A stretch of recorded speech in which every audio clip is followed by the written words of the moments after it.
Hey all and good evening to everyone. Welcome back to my YouTube channel. I hope you all are doing great. तो आप सब लोगों ने hope करती हूँ, आशा करती हूँ कि फॉर्म्स फिल कर लिए होंगे सारे स्टूडेंट ने। और 25 मई जैसे कि लास्ट डेट है, तो आपको कर लेने चाहिए, क्योंकि अगर उससे पहले कर लोगे तो बहुत ही बेनिफिशियल रहेगा आप लोगों के लिए। अदरवाइज जितना लेट करोगे तो बाद में थोड़ा प्रॉब्लम भी का इशू रहता है, तो जितनी जल्दी हो सकता है आप लोग फॉर्म फिल कर लीजिए।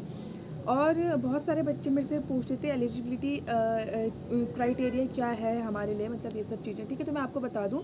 देखो, उत्तराखंड से बीएससी नर्सिंग, एएनएम, जिनमें या कोई भी कोर्स है पैरामेडिकल वगैरह, ठीक है, ये वो कर सकता है PSC nursing.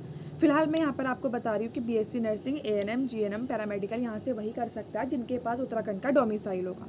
Domicile in the sense स्थायी निवास। स्थायी निवास होता है कि हाँ, हम लोग उत्तराखंड के निवासी, रेजिडेंट। ठीक है, तो ये आपके पास बहुत ही ज़्यादा एक मस्ट इम्पॉर्टेंट डॉक्यूमेंट है जो आपके पास होना चाहिए, तभी आप मतलब एक एलिजिबल होते हो यहाँ से कोर्स करने के लिए, उत्तराखंड से बीएससी नर्सिंग करने के लिए, एएनएम करने के लिए, जीएनएम करने के लिए। और काउंसलिंग के टाइम जो आपके इम्पॉर्टेंट डॉक्यूमेंट्स लगते हैं, उनमें से एक आपका बहुत ही ज़्यादा मस्ट जो इम्पॉर्टेंट है वो आपका लगता है स्थायी निवास भी। ठीक है, तो उसमें भी डोमिसाइल भी आपका लगता है, और आपको एडमिशन के टाइम भी हो सकता है ले जाना पड़े। ठीक है, तो ये 2-3 मतलब 4-5 चीज़ें हैं जो डॉक्यूमेंट्स इंपॉर्टेंट है और जो लगते हैं। जैसे मैंने आपको बताया कि स्थायी निवास जिसका होगा वही यहाँ से बीएससी नर्सिंग, एएनएम, जीएनएम कर पाएगा। और जहाँ तक रही एग्ज़ाम पेपर की बात, तो मैं आपको बता दूँ, बड़ा ही 100 मार्क्स का आपका एक एग्ज़ाम पेपर आता है। और मैं नीचे लिंक में अपना टेलीग्राम चैनल का लिंक मेंशन कर दूँगी। उसमें मैंने काफ़ी बहुत प्रीवियस ईयर के एग्ज़ाम पेपर आप लोगों के साथ शेयर किए हैं। अगर आप उन एग्ज़ाम पेपर को भी पढ़ के जाओगे ना, तो आपको एक सुपरफिशियल नॉलेज हो जाएगी कि भाई ऐसा एग्ज़ाम पेपर आता है और हमें इसके अकॉर्डिंग पढ़ना है। जब हमको 12th या 10th का एग्ज़ाम पास आउट करना होता है, तो हम लोग क्या करते हैं, फटाफट प्रीवियस ईयर के क्वेश्चन पेपर देखने लग जाते हैं। ठीक है, क्योंकि हमें पता होता है कहीं ना क्वेश्चन हमारा फंसेगा। कुछ चीज़ें मस्ट इंपॉर्टेंट होती हैं, वो चीज़ें हमारे एग्ज़ाम पे हर साल पूछी जाती हैं। मतलब कुछ चैप्टर ऐसे होते हैं जिनमें से कुछ ना कुछ आता है और हमें उनको अच्छे से पढ़ के जाना चाहिए। तो वो आइडिया आपको कैसे मिलता है, प्रीवियस ईयर के एग्ज़ाम पेपर देख के। तो मैंने अपने टेलीग्राम जो मेरा चैनल है, उसमें मैंने बहुत सारे प्रीवियस ईयर के एग्ज़ाम पेपर आपको सेंड किए हुए। प्लीज़ विजिट करिए, वहाँ पर जाइए और उन एग्ज़ाम पेपर से पढ़िए, क्योंकि हो सकता है 1 या 2, 5, 10 जितने भी क्वेश्चन, क्या पता उन एग्ज़ाम पेपर से बन जाए, तो आपके लिए बहुत ज़्यादा अच्छा हो जाएगा।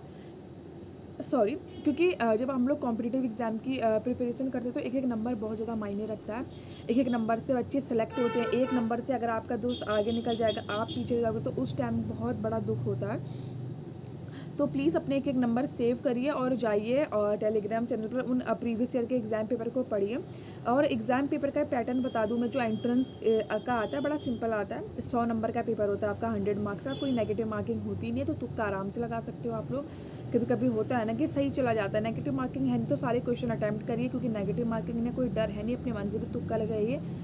तो अच्छे से अटैम्प्ट कीजिए। और फिजिक्स, केमिस्ट्री, बायोलॉजी का आपका जो मेजर पोर्शन तो आपके ये रहते हैं, प्लस इंग्लिश, ग्रामर और नर्सिंग एप्टीट्यूड भी आजकल आपका जोड़ दिया है, तो उसको भी अच्छे से पढ़कर जाइए। और बहुत सारे बच्चे मेरे से बोले थी नर्सिंग एप्टीट्यूड की वीडियोस बनाओ। तो देखो बच्चों, जितनी वीडियोस मैंने बना दी हैं आप उनको देख लो, या फिर कहीं और से भी अगर आप पढ़ना चाहते हो तो नर्सिंग एप्टीट्यूड आप उन सब चीज़ों को भी पढ़ सकते हो।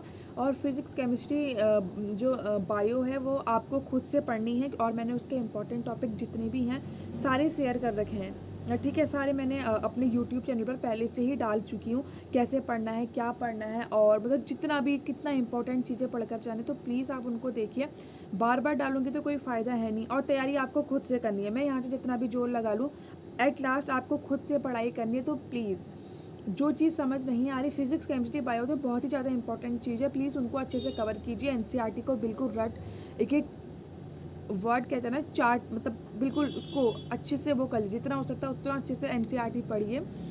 11th और 12th से बहुत ज़्यादा आता है। 11th की बायो बहुत ही ज़्यादा इंपॉर्टेंट है, मैं सब डिस्कशन कर चुकी हूँ आपको पहले। तो प्लीज़ अच्छे से पढ़िए और अपना एग्ज़ाम दीजिए, और अपना ध्यान रखिए। कुछ भी डाउट हो तो मेरे से पूछिए, और अपना ध्यान रखिए। All the best.